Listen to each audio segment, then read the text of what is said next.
Жаз айы, жамгыр айы деп пекеринен айтылбаса керек, күндөн коргонуу же болбосо жаандан коргонуу идеясы кытайлыктардан башталган дейт. Башында эби саны жок чоң кол чатырларды ак сөөктөр гана пайдалана алышкан. Ал эми карапайым эл кол чатырдын ордуна камыштан токулган торчону колдонушкан. Бара-бара кытайлыктардан күндөн коргонуу жана жаандан коргонуу маданияты Индияга келет.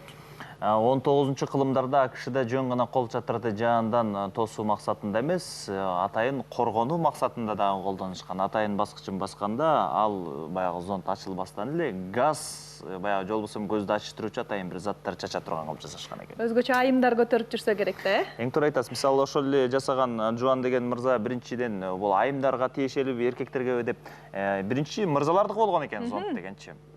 Кол чатыр себеп деген анын баягы кармагычы темирден жасалып оор болгон, айымдарга бир аз жүк түшөт деп. Бара-бара аны желимге алмаштырып, анан экөөнүн айырмачылыгы болуш үчүн жигиттердин баягы ийме кылып, ийме болсо, демек кол чатыр мырзалардыкы деп түшүнсөк болот. Ооба. Этеги ийилип турса. Айырмачылыгы ошондо экен. Бүгүнкү күндө сиз айткан Джон Ханвей ойлоп тапкан эмгекте ал учурда эч ким деле сүйүнгөн эмес экен дагы. Анткени шарты ачылган кол чатыр көчөдөгү элдерден баштап араба чегилип бара жаткан аттарды дагы үркүткөн экен. Кудай сактайын. Канчалык деңгээлде чоң болгонун ким билет?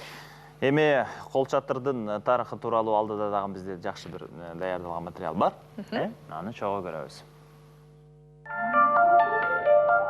Кадимки эле кийимге болгон мода аксессуарларга да тийиштүү. Жаз мезгилинде жаагындан жашынып, кол чатыр көтөрөбүз. Бул аксессуардын да мезгилге жараша модасы өзгөрүлүп турат.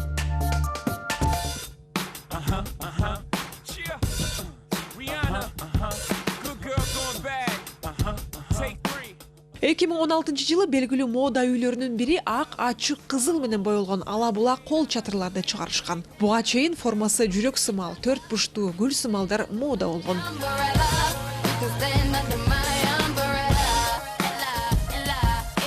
2015-жылы түссүз төбөсү тоголок сымал кол чатырлар дизайнерлер тарабынан чыгарылат. Бул форма элге жагып, белгилүү адамдар арасында да популярдуулукка ээ болгон. Мисалга алсак, Улуу Британиянын ханышасы Елизавета II да мындай кол чатырларды көтөргөн. Азыркы убакта адистер ак, сары, кызыл түстөгү кол чатырларды сунуш кылышат. Бирок негизгиси аксессуардын өңү түсүнө эмес, бышыктыгына көңүл бурушуңузду белгилешет. Айсулуу Асанбекова, Замана студиясы.